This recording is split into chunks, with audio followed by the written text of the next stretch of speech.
All right, Sunday, June the 4th, 2023, and it's an absolutely beautiful morning. Still early, about 7:30. Waiting for things to get woken up around here so we can start doing a little bit of work out in the driveway. As you can see, we've got the 1981 Alfa Romeo Spider Veloce in the driveway, and Doc is picking the car up tomorrow, so we're going to do a little bit of prep work to get the car ready for his pickup. So among other things, it needs a good wash. I told Doc that I would do a good convertible top cleaning and conditioning before he picks it up, so we'll do that. And there's a few other little jobs I want to do that are minor but need to be done. Wanted to put a screen on the air filter box so the squirrels or chipmunks can't get back in there, so I bought some copper screening for that, so we'll figure a way out to add that onto the car. And these little guys are for the steering wheel, and I'll show you the installation of these. They're just little escutcheons, I guess, for around where the horn push buttons are. So those look a little bit worse for wear on the car, so we're going to replace those out. And there's a few other things that we're going to do before the car is ready for pickup. We're going to Doc sent along some product to maybe make the bumpers look a little bit better, a little blackout product, so we'll do a little bit of application of that product to the car. As mentioned, we're going to do the cleaning and conditioning of the convertible top, so we'll show you that. And we're going to give it a good wax as well. Don't think there's much else other than that. I do have a new third brake light for Doc, so we'll get that wired up and installed. But yeah, she's looking pretty good, other than it being really dusty from being parked outside for the last couple of weeks. But we'll clean that up shortly. It's still looking good, running good. So, all right, get this ready for pickup tomorrow. All right, inside the car, and we're having a look at the little escutcheons that go around the horn buttons, and you can see this one's got some cracking in it. These are original to the car, so you can imagine these have put up with a lot of abuse over the years from sun and just general wear and tear. So good to replace them out. We've got this one replaced already, so that's looking better. So we'll go ahead and we'll just pry these out carefully. Of course, we don't want to damage the wheel, so we're working sort of from the back side to bring these out. And the other ones are pretty malleable, so they just tend to be able to push them in. They're just a little, here's one here. Here's what they look like cross-section wise. So they just sort of fit in the groove there around that horn button. So we'll go ahead and we'll put the other two in. All right, we've got those new escutcheons installed, and they look 100% better. We did give the spokes a little bit of a polish with some auto sol, and I never realized actually there was a little Alfa Romeo logo here on the wheel. Didn't notice before. I did notice the personal logo, but I never realized there was an actual Alfa Romeo logo down here, so that's pretty cool. So one other thing we did to enhance the cockpit was to put this Nardi shift knob on. I think it looks beautiful. It's a beautiful knob. So yeah, that looks great. The little Nardi logo on top. So that looks great. Anyway, so that takes care of that little job. So maybe we'll move up to do the screening on the air filter box. One more thing I forgot to mention, but we're not going to be able to see in this video, is that Doc has actually gone ahead and ordered some cocoa mats for this car. So I've seen the sample material that Doc has chosen, and they will look fantastic in this car once they're installed. So he's ordered mats for both the driver's and passenger side fronts here, and he's ordered a trunk mat in the cocoa mat material. So that's going to look fabulous once they get installed. All right, we're just about to remove the air box off the car so we can fit that front screen. If you'd watched one of my previous videos on this car when we removed the air box the last time, I actually found cat food inside. So what had happened was, I believe a chipmunk or a squirrel had gotten through the front of the air filter, and you can see where the air comes up through the front of the car. I think you can probably see there. That's where the air comes up through the vent in the grill, and then it goes directly into the air box here. So what we're going to try to do is we're going to try to put a little bit of a screen here on the front of this air box, and that's what I've got that copper screen for, to prevent rodents from going up inside this air box. All right, just a quick video of the copper mesh here, and all it is basically is this copper wire, like a copper bag almost, and we've just slipped it over here and we secured it with some zip ties through these little holes on the side, so that makes a little cap for it. So not the most elegant of solutions, but I think it's going to work perfectly fine. So that's good to go back on the car, and it'll keep the rodents out of the airbox. All right, guys, we're just about to swap out the third brake light. Doc wanted something a little bit larger and a little bit more visible than the actual strip here. So I've had this custom made by a gentleman by the name of Alan Vinegar. Here's his card here. It says MG Upgrades, but he does upgrades for other vehicles as well as the Alfa Romeo. Specifically, this is a 3D printed piece that he's done for this car. And he's asked me for location, and he's asked me for angles, so he can, when he prints this base piece, he can fit the curvature of the car or any car that you're working on in particular. So if you're looking for a third brake light, give Alan a quick email or a quick call. Again, there's his contact info. So what we're about to do is just to do the wiring, or get the wiring set up as we had it on the other third brake light. So we've got some of the weather pack connectors here. So we're going to extend these wires a little bit, put some protective coating on them, and then we'll locate this on the car. It does actually locate on the Alfa a little bit differently than the strip piece. Since the strip piece was a little bit more narrow, I could put this on the rear deck just behind the convertible top.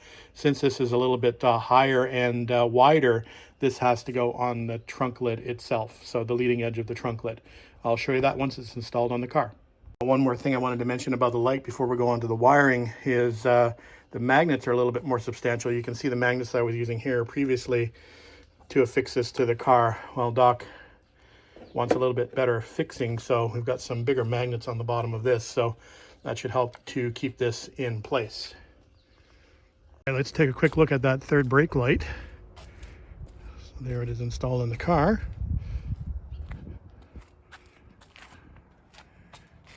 All right, so that should be pretty visible from the back.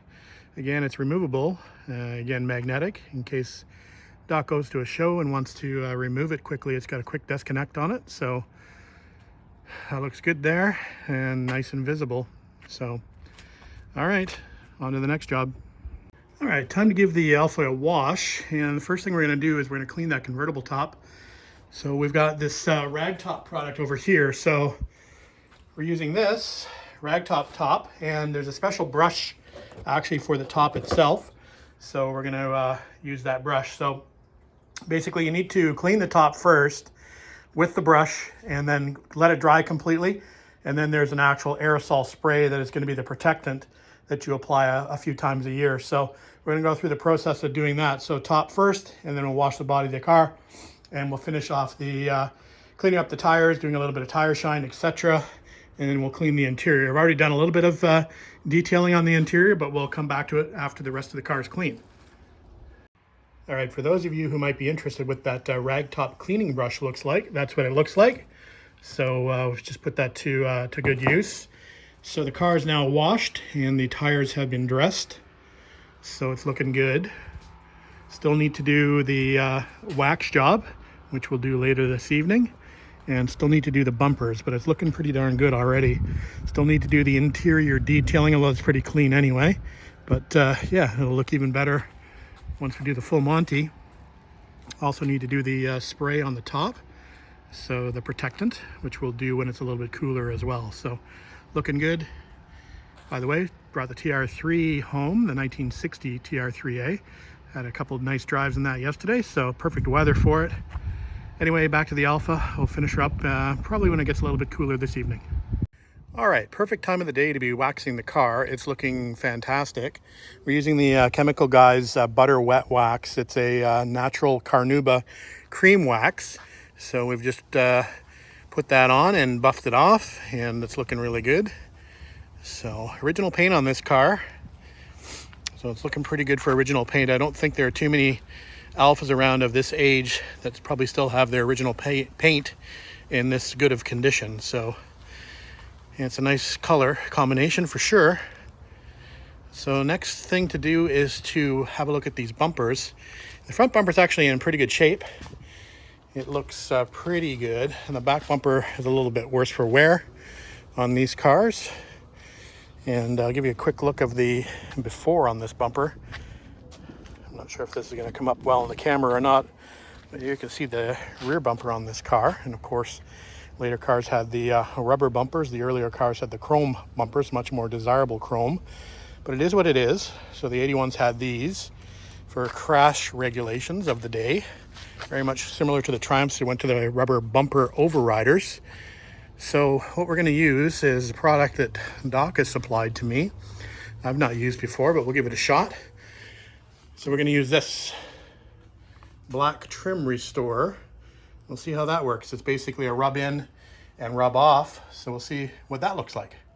Okay, windows are clean. And I'll give you a quick look at that bumper coating. It seems to have helped a little bit. It's not going to be the cure-all, but definitely looks better than it did. So that's good. So it actually did work. I don't know how long it'll last, but actually did work. And again, the front bumper looks pretty good. So good to go there. So I think we're getting pretty much down to the end of it. So one more thing I wanted to do was to check the front little emblem. There's a little chrome piece underneath here. It rattles a little bit. There's a couple of fasteners under there. I'll just make sure that they're tight.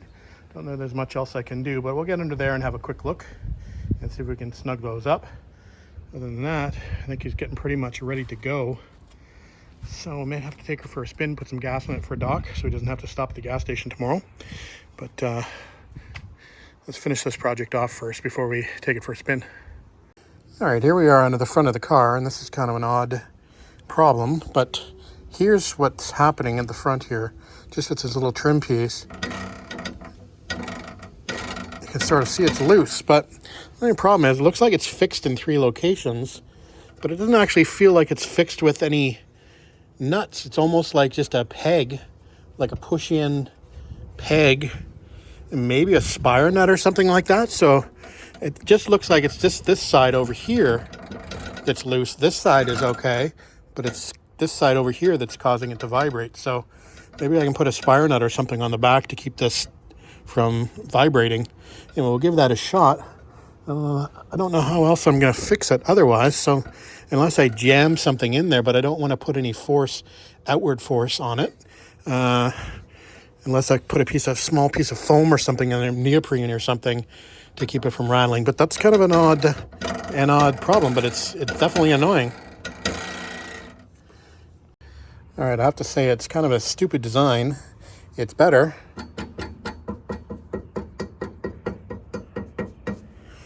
But not perfect. But I don't think it'll ever be perfect just based on the design.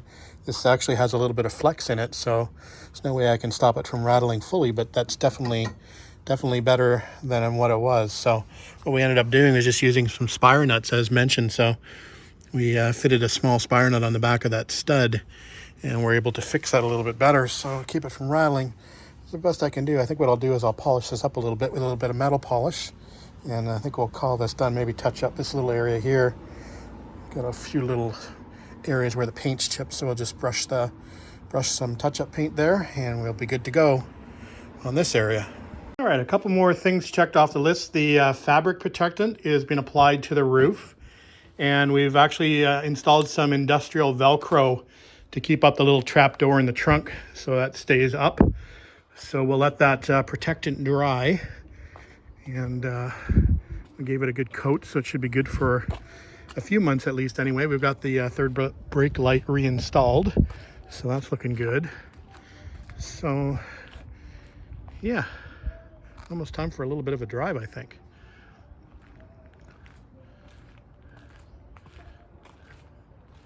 Looking sharp.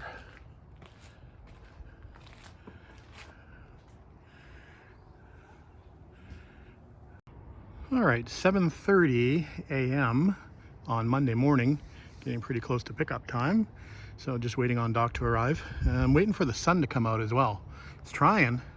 It's going to be a good day, I think, if the sun comes out.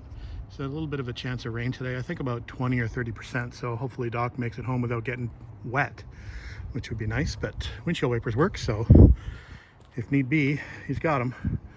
So yeah, just have both cars out. I did a little bit of a garage cleaning this morning, and it's looking a little bit better, a little bit more organized in here. So ready to get back on the 59 TR3 project. And we're going to start on those rear fenders shortly. All right, that's it for this video. We'll let Doc pick the car up. I'm not going to take any video of Doc. And we'll get him on his way. And then maybe we'll spend a little bit of time out here today playing around on the 59. Thanks for watching.